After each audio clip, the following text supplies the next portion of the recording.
अस्सलाम वालेकुम and welcome to another episode of scary nights with Kainat. Headphones लगा लीजिए, लाइट ऑफ कीजिए, तो चलिए फिर आज की स्टोरी स्टार्ट करते हैं। अस्सलाम वालेकुम कायनात, मेरा नाम मोइस है और मैं एक राइटर हूँ। यूजुअली एक मखसूस न्यूज़पेपर में लिखता हूँ और मेरा ताल्लुक पहले फ्रांस से था क्योंकि मैं वहाँ एडिटिंग का काम करता था और आर्टिकल पब्लिशिंग वगैरह ये सब काम हुआ करते थे मेरे। मैं एक दफ़ा का किस्सा आपको सुनाता हूँ जो कि मेरे साथ गुजरा और अल्लाह का बेहद शुक्र अदा करता हूँ कि वही था जिसने मुझे बचा लिया, वरना शायद आज आपको अपना किस्सा ना सुना रहा होता बल्कि उस किस्से का निशाना बना हुआ होता। खैर, ये किस्सा कुछ 1998 का है जब हमारा न्यूज़पेपर बहुत ज़्यादा फेमस था और मेरे बॉस को मेरा काम काफ़ी ज़्यादा अच्छा लगता था। लेकिन हमारे ऑफिस में एक बंदा था जिसे मुझसे पता नहीं किस बात का अल्लाह वास्ते का बैर था, क्योंकि बॉस उसके हर काम को इतना ज़्यादा पसंद नहीं करते थे जितना मेरे काम को पसंद किया जाता था। वो बंदा मुस्लिम नहीं जूइश था और वह जब भी मुझे कभी देखता था या कभी जब भी मेरे पास से गुजरता था तो कुछ ना कुछ आहिस्ते आहिस्ते बोलता जाता था। लेकिन मैं समझता था कि शायद वो मुझे अपनी ज़बान में गालियाँ देता है और मैं उसकी इस बात को नज़रअंदाज कर देता कि छोड़ो यार, कुलीग है। फिर एक रात की बात है कि मैं लेट नाइट काम कर रहा था ऑफिस में। मेरे साथ मेरी एक असिस्टेंट और एक प्यून रुका हुआ था क्योंकि एक बहुत ज़रूरी कोई आर्टिकल था जो कि पब्लिश करना था। तो मैंने प्यून से ब्लैक टी का कहा और बाकियों ने भी अपने लिए सेम ब्लैक टी मंगवा ली। जैसे ही ब्लैक टी आई मैंने एक सिप लिया, वो निहायत ही अजीब सी लगी मुझे। मैंने उसी वक्त प्यून के हाथ वापस भिजवाई कि ये क्या लेकर आए हो, जाओ दूसरी लेकर आओ। अजीब कोई पुराने गोश्त की स्मेल आ रही है इसमें से। मेरी जो असिस्टेंट थी उसने जब टेस्ट की तो उसे बहुत ज़्यादा अच्छी लगी और उसने कोई शिकायत भी नहीं की। मैंने फिर भी प्यून को कहा कि जाओ दूसरी ब्लैक टी लेकर आओ। फिर जब वो दूसरी लेकर आया तो फिर से वही टेस्ट। मैंने प्यून को बोला कि भाई क्या मसला है, क्यों मेरे साथ मजाक कर रहे हो। मेरी असिस्टेंट ने मुझसे कहा कि सर आप मुझे दिखाएं, मैं टेस्ट करके देखती हूँ। जब उसने टेस्ट की तो उसे मेरी टी बिल्कुल परफेक्ट लगी और उसने सारी की सारी टी मेरे सामने पी ली कि देखें सर, इसमें तो कुछ भी ऐसा मसला नहीं है। मैं हैरान और परेशान हो गया कि ये क्या हो गया है मुझे। फिर मैं ऑफिस से जैसे ही बाहर निकला काम शाम खत्म करके, मुझे वो स्मेल मेरे पीछे पीछे आती हुई महसूस हुई, जैसे कि कोई मेरे साथ बहुत ही स्मेली चीज चल रही हो। मैंने आसपास नजरें घुमा के देखा कि शायद कोई कूड़ा या कोई ऐसी चीज खराब ना हो रही हो जिससे इतनी ज्यादा शिद्दत की मुझे स्मेल महसूस हो रही है, लेकिन आसपास ऐसा कुछ भी नहीं था। पूरे रास्ते यही रहा और फिर जैसे ही मैं घर पहुंचा मुझे इतनी बड़ी उल्टी हुई कि मैं बता नहीं सकता। मैं फिर काफी माह तक बीमार रहने लगा और मैंने खाना पीना भी बंद कर दिया था क्योंकि मुझे हर चीज़ में से वही पुराने गोश्त की सड़ जाने वाली स्मेल आती थी। बहुत से साइकेट्रिस्ट को भी दिखाया कि क्यों हो रहा है मेरे साथ ऐसा, लेकिन कोई भी कुछ बता ना सका। फिर एक दिन की बात है कि मुझे ऑफिस से कॉल आई कि आपको सुबह सर ने बुलाया है, आप कल आ जाइएगा। मैंने कहा ओके। जब मैं दूसरे दिन गया तो बॉस ने मुझे फायर कर दिया था क्योंकि मेरे बहुत ज़्यादा हेल्थ इश्यूज बढ़ते जा रहे थे और वाकई अब मेरे अंदर से सब कुछ खत्म होता जा रहा था। लेकिन जैसे ही मैं बॉस के केबिन से बाहर निकला मैंने उस जूइश को बहुत ज़्यादा सेटिस्फाइड स्माइल करते हुए देखा और मेरे दिल में ये बात आई कि कल मेरा वक्त था, आज इसका वक्त है। मेरी असिस्टेंट जो थी उसने मुझसे कहा कि सर आप अपना इम्पोर्टेंट सामान ले जाइएगा डेस्क से, कल वो नयाज यानी कि जो जूइश लड़का था उसको वो डेस्क मिल जाएगी। मैंने कहा कि ओके, मैं अभी जाकर ले जाता हूँ सब। मेरी असिस्टेंट ने मुझे 3 लार्ज कार्टन लाकर दिए कि अपना सामान आप सर इसमें रख लीजिएगा। मैंने जैसे ही चीज़ें समेटना शुरू की तो डेस्क की दराज में से एक मकड़ी निकली जो कि बहुत ही अजीब से कलर की थी। मैंने ज़्यादा नोटिस नहीं लिया, मैं फिर से चीज़ें कलेक्ट करने लगा। फिर मुझे उससे भी एक ज़्यादा बड़ी मकड़ी नज़र आई और आहिस्ते आहिस्ते एक फौज सी बनकर टेबल पर आने लगी और इतनी ज़्यादा बड़ी बड़ी मकड़ियाँ थी कि मुझे कुछ समझ नहीं आया और मैं ना चाहते हुए भी केबिन से बाहर निकला और बाहर भागने लगा। लेकिन वो मकड़ियाँ भी मेरे पीछे पीछे आने लगी।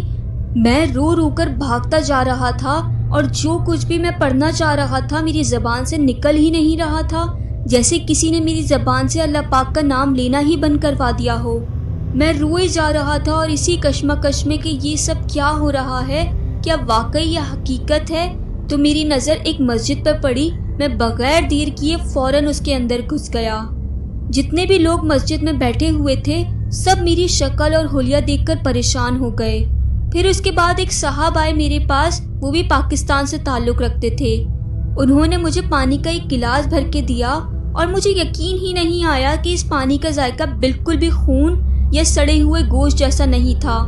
बिल्कुल ऐसा जायका था जैसे बिल्कुल साफ सुथरा मिनरल वाटर पी रहा हूँ। मैंने उन साहब से और पानी मांगा इस खुशी में कि मुझे यकीन आ जाए कि इसका जायका बिल्कुल भी वैसा नहीं है और मुझे सुकून आ जाए। मैंने जैसे ही पानी का गिलास छोड़ा तो उन साहब का हाथ पकड़कर रोने लगा फूट फूट कर, और सारा माजरा उन्हें बता दिया। हालांकि उन्होंने मुझसे कुछ पूछा नहीं था कि क्या हुआ है, क्या मसला पेश आया है, मुझे बताओ। उन्होंने पहले मुझे बहुत ज़्यादा दिलासा दिया और मुझे बाहर ले जाने लगे साथ साथ, लेकिन मेरी बिल्कुल भी हिम्मत नहीं हो रही थी। मैं उन्हें यही कहे जा रहा था, मुझे यहीं रहने दें वरना वो मकड़ियाँ मेरे ऊपर आकर फिर से चढ़ जाएंगी। उन्होंने बहुत तसल्ली दी कि ये अल्लाह का घर है, यहाँ तुम्हें कोई कुछ नहीं कर सकता जब तक अल्लाह ताला का हुक्म ना हो। इस तवक्कल पर मैं आमादा हुआ और उनके साथ मस्जिद के सहन तक आ गया। वहीं पर मुझे वो मकड़ियाँ दिखने लगीं, लेकिन कोई अंदर नहीं आ सका। उन्होंने मेरे चेहरे की दहशत और खौफ समझकर ही बोला कि तुम्हें वो मकड़ियाँ नजर आ रही हैं, लेकिन यहाँ दुनिया में किसी से भी पूछोगे तो उन्हें ये सब नजर नहीं आएगा, क्योंकि ऐसा कुछ है ही नहीं। मैंने उनसे कहा कि मैं आपकी बात समझा नहीं। बाद में उन्होंने मुझे समझाया कि ये कोई मकड़ी नहीं बल्कि ये काला इल्म है जो कि मेरे खौफ को उभार रहा है और मेरा कॉन्फिडेंस ख़त्म कर दिया है उस इंसान ने जिसने भी ये इल्म करवाया है।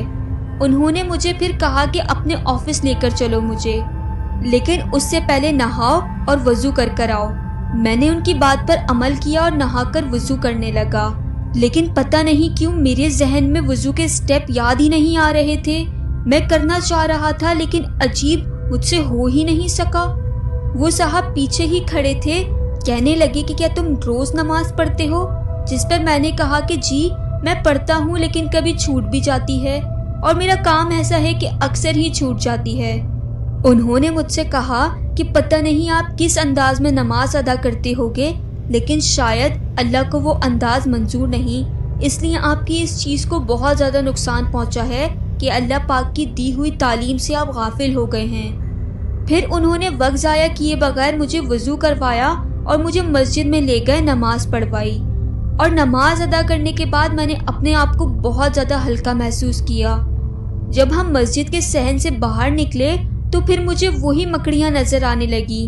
मैं डर के अंदर भागने को लपका, लेकिन उन साहब ने मेरा हाथ थामा और कहा कि चलो, मुझे पता है कि ये कुछ नहीं कर सकती, तुम्हें ये सिर्फ डरा रही हैं और कुछ नहीं।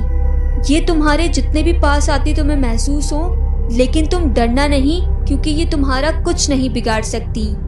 मैंने उनकी इस बात पर अमल किया और पहले उनको अपने ऑफिस का एड्रेस बताया और फिर अपनी आंखों को जोर से बंद कर लिया।